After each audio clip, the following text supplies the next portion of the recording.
Friend, आरती study point पे आप लोग का स्वागत है। आज के वीडियो में देखिए पर्यावरण का प्रैक्टिस सेट नंबर 2 है। तो देखिए ये सीटेट के एग्जाम के लिए बहुत ही इंपॉर्टेंट है। तो चलते हैं क्वेश्चन नंबर फर्स्ट पे। तो निम्नलिखित में से कौन से प्राथमिक स्तर पर पर्यावरण अध्ययन के आकलन के लिए उपकरण और तकनीकें हैं। तो देखिए कौन सा है, तो इसका ऑप्शन सी सही होगा। ए, बी, सी और डी।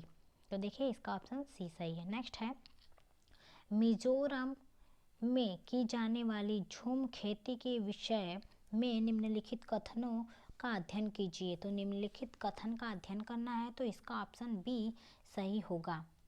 तो देखिए ए, बी और डी तीनों ऑप्शन सही हैं।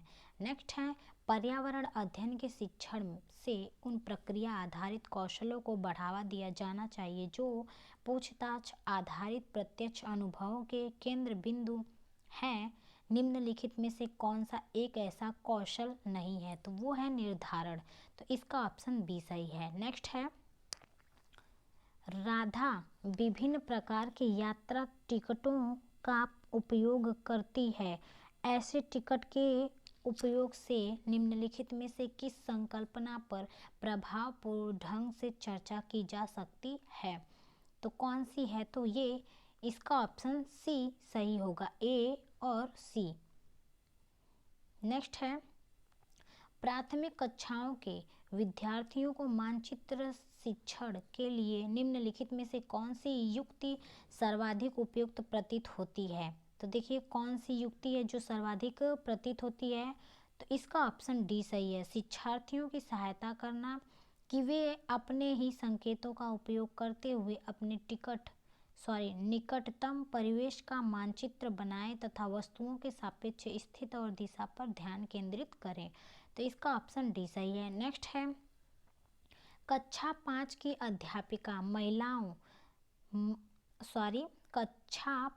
अध्यापिका माहिका चाहती है कि उसके विद्यार्थी आसपास के पौधों का अवलोकन करें।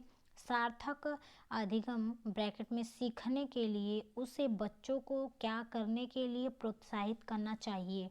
तो देखिए क्या करने के लिए उसे प्रोत्साहित करना चाहिए, तो जैसे अध्यापिका और माहिका विद्यार्थियों के आसपास पौधों का अच्छा अवलोकन होना चाहिए और जगह का भी, पौधे उगाने का जगह भी ज़्यादा होना चाहिए। तो उनकी ऊंचाई और जैसे ऊंचाई होनी चाहिए, पत्तियों, गंध और उगने के स्थानों में अंतर भी अवलोकन करें। जैसे अंतर का अवलोकन भी करना पड़ता है। तो इसका ऑप्शन कौन सा सही है, तो इसका ऑप्शन डी सही है। उनकी ऊंचाई, पत्तियां, गंध और उगने के स्थानों में अंतर का अवलोकन करना। तो इसका ऑप्शन डी सही है। नेक्स्ट है प्राथमिक स्तर पर पर्यावरण अध्ययन पढ़ाने के लिए निम्नलिखित में से कौन सा पहलू सबसे महत्वपूर्ण होना चाहिए। तो सबसे पहले जो होना चाहिए वो सीखने वालों को प्राकृतिक और सामाजिक सांस्कृतिक पर्यावरण से जोड़ना। तो इसका ऑप्शन डी सही है। नेक्स्ट है प्राथमिक स्तर पर मानचित्रांकन सिखाने से शिक्षार्थियों में निम्नलिखित में से किस कौशल को बढ़ावा मिलता है। तो देखिए किस कौशल को बढ़ावा मिलता है, तो वो सापेक्ष स्थिति और दिशाबोध की जानकारी। तो इसका ऑप्शन डी सही है। नेक्स्ट है निम्नलिखित तालिका का अध्ययन कीजिए। तो देखिए निम्नलिखित जो तालिका है उसका अध्ययन करना है। तो देखिए उपयुक्त तालिका का अध्ययन करने के बाद कक्षा 5 के विद्यार्थी देवमित ने अपनी नोटबुक में यह लिखा। तो देखिए क्या लिखा है नोटबुक में, देखिए निम्नलिखित में से कौन सा सही है। तो पूछा है कि कौन सा सही है, तो इसका ऑप्शन बी सही है। सी तथा डी निष्कर्ष हैं। तो जो ये सी हैं और डी हैं। डीजल सस्ता है इसलिए सार्वजनिक परिवहन इस पर चलता है। डीजल पेट्रोल से सस्ता है, ईंधन है। लोगों को डीजल वाली गाड़ियां खरीदनी चाहिए। नेक्स्ट है प्राथमिक कक्षाओं में पर्यावरण अध्ययन के लिए निम्नलिखित सभी सामान्य उपागमों का अनुपालन किया जाना है, केवल इसे जोड़कर। तो देखिए केवल इसको जोड़ कर करना है, तो इसका ऑप्शन डी सही होगा, केवल बी और सी। तो देखिए बी और सी, सरल से कठिन और स्थानीय से वैश्विक। नेक्स्ट है राष्ट्रीय पाठ्य चर्चा रूपरेखा 2005 ने कक्षा 1 और कक्षा 2 के लिए पर्यावरण अध्ययन के लिए पाठ्यक्रम या पाठ्य पुस्तकों की प्रस्तुति नहीं की। इनके लिए सबसे उपयुक्त कारण है। तो देखिए सबसे उपयुक्त जो कारण है वो पर्यावरण अध्ययन केवल कक्षा 3 से आगे की कक्षाओं के लिए है। तो इसका ऑप्शन बी सही है। नेक्स्ट है एक अध्यापक को कक्षा 4 के विद्यार्थियों को हमारे देश के भोजन की सांस्कृतिक विविधताएं पढ़ानी है। इस विषय को पढ़ाने के लिए सर्वोत्तम विधि निम्नलिखित में से क्या है? तो देखिए जो सर्वोत्तम विधि है वो क्या है, तो वो अपने देश के विभिन्न राज्यों के विभिन्न लोगों द्वारा खाए जाने वाले विविध भोजनों के बारे में विद्यार्थियों को एक प्रोजेक्ट परियोजना दें। तो इसका ऑप्शन बी सही है। नेक्स्ट है यदि हम पक्षियों का अवलोकन करते हैं तो हम यह पाते हैं कि अधिकांश पक्षी अपनी गर्दन अत्यधिक हिलाते हैं। इसका कारण यह है कि अधिकांश पक्षियों के नेत्र स्थित होते हैं और घूम नहीं सकते। तो इसका ऑप्शन ए सही है। नेक्स्ट है रीना आम पसंद करती है, वह उन्हें तोड़ने के लिए संरक्षित करना चाहती है। निम्नलिखित में से कौन सा तरीका संरक्षण के लिए सर्वाधिक उपयुक्त है? तो अचार और आम पापड़ बनाना। इसका ऑप्शन ए सही है। नेक्स्ट है केरल के निकटवर्ती राज्य हैं, जो केरल के निकटवर्ती राज्य हैं वो तमिलनाडु और आंध्र प्रदेश हैं। कौन सा है? तमिलनाडु और आंध्र प्रदेश। तो इसका ऑप्शन ए सही है। नेक्स्ट है निम्नलिखित में से हमारे देश के किस राज्य में अधिकतर लोग नारियल के तेल में पकी हुई समुद्री मछली खाना पसंद करते हैं? तो देखिए कौन सी जो समुद्री मछली को खाना पसंद करते हैं नारियल के तेल में, तो वो गोवा के लोग हैं। तो इसका ऑप्शन बी सही है। नेक्स्ट है निम्नलिखित में से वह कौन सा जानवर जंतु है जिनके अग्र दांत हमेशा बढ़ते रहते हैं?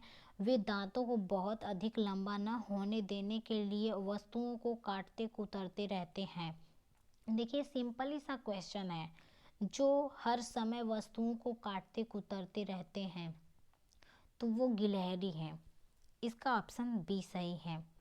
नेक्स्ट है कोई किसान उर्वरकों और कीटनाशकों का अधिक उपयोग करके अपने खेतों में बार बार धान की फसल उगा रहा है। ऐसा करने से उनके खेतों की मृदा बंजर हो जाती हैं। इसका ऑप्शन सी सही है। नेक्स्ट है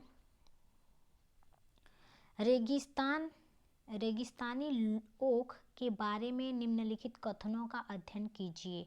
तो जो रेगिस्तानी ओक है उसके बारे में क्या करना है, हमें जानकारियाँ प्राप्त करनी है। तो देखिए इसका ऑप्शन क्या होगा, इसमें सही कथन कौन सा है? तो देखिए सही कथन जो है वो कौन सा है, तो वो ए बी और सी है। तो इसका ऑप्शन डी सही है। नेक्स्ट है कोई व्यक्ति, देखिए 2 जनवरी और 2015 को मडगांव से नगर कोइल जाने के लिए रेलगाड़ी में बैठा। रेलगाड़ी 7:45 पे मडगांव से चली और अगले दिन अर्थात 3 जनवरी 2015 को 4:45 पे नगर कोइल पहुंची। यदि इन दोनों स्टेशनों के बीच की दूरी 1140 किलोमीटर है तो रेलगाड़ी की औसत चाल भी लगभग कितनी होगी? 44 किलोमीटर होगी। तो देखिए इसका ऑप्शन ए सही होगा। नेक्स्ट है, नई दिल्ली में रहने वाला कोई व्यक्ति पहले भोपाल मध्य प्रदेश और फिर रांची झारखंड का भ्रमण करना चाहता है, उसकी यात्रा की दिशा होगी पहले दक्षिण दिशा में और फिर पूर्व दिशा में। तो इसका ऑप्शन सी सही है। नेक्स्ट है, नीचे दिए गए सभी जानवरों में निम्नलिखित में से कौन सी सब विशेषताएं पाई जाती हैं? छिपकली, गौरैया, कछुआ और सांप। तो देखिए वे अंडे देते हैं, छिपकली और गौरैया और कछुए और सांप। तो इसका ऑप्शन ए सही है। नेक्स्ट है, प्राथमिक स्तर पर पर्यावरण अध्ययन के शिक्षण में कहानियाँ और कविताओं का प्रभावी ढंग से उपयोग किया जा सकता है। पर्यावरण अध्ययन में उनके उपयोग का मुख्य उद्देश्य क्या है? तो देखिए जो मुख्य उद्देश्य है तो वो सीखने के लिए संदर्भगत वातावरण प्रदान करना। तो इसका ऑप्शन बी सही है। नेक्स्ट है, एक प्राथमिक स्तर की अध्यापिका जलाभाव के विषय पर अपने कक्षा 4 के बच्चों को प्रभावपूर्वक तरीके से किस प्रकार आंकेगी? तो देखिए किस प्रकार वो आंकेगी, तो वो यह पता करके कि उन्होंने अपने दैनिक जीवन में जल की बचत कैसे प्रारंभ की है। इसका ऑप्शन सी सही है। नेक्स्ट है, आपके प्रधानाचार्य ने आपको कहा कि कक्षा 5 के विद्यार्थियों को शैक्षिक अवलोकन यात्रा के लिए ले जाएं। इस अवलोकन यात्रा को सार्थक बनाने के लिए आप अपनी योजनाओं में क्या सम्मिलित करेंगे? तो क्या सम्मिलित करेंगे? तो क्रियाकलापों की एक स्तरीकृत शीट, उस स्थान के बारे में तैयार करना और प्रमाणिक तथा सार्थक अध्ययन के लिए उसे विद्यार्थियों के साथ यात्रा से पूर्व साझा करना। तो इसका ऑप्शन ए सही है। नेक्स्ट है,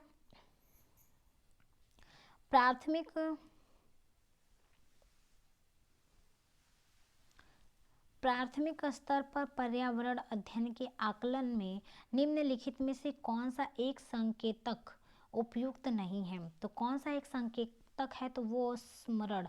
इसका ऑप्शन ए सही है। नेक्स्ट है, इस पौधे में पत्तियां हैं जिन्हें सब्जी की तरह प्रयोग में लाया जाता है, इसके बीजों से तेल प्राप्त किया जाता है, यह एक पौधा है। तो कौन सा पौधा है? तो वो है सरसों।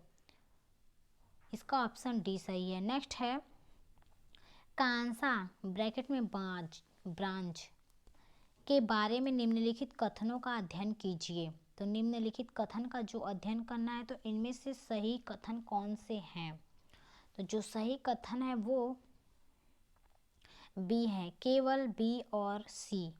तो देखिए बी क्या है, इसे भट्टी के कापर और टीन को पिघलाकर बनाया जाता है। और सी है, जो आदिवासी लोग ब्रांच का उपयोग हजारों वर्षों से कर रहे हैं।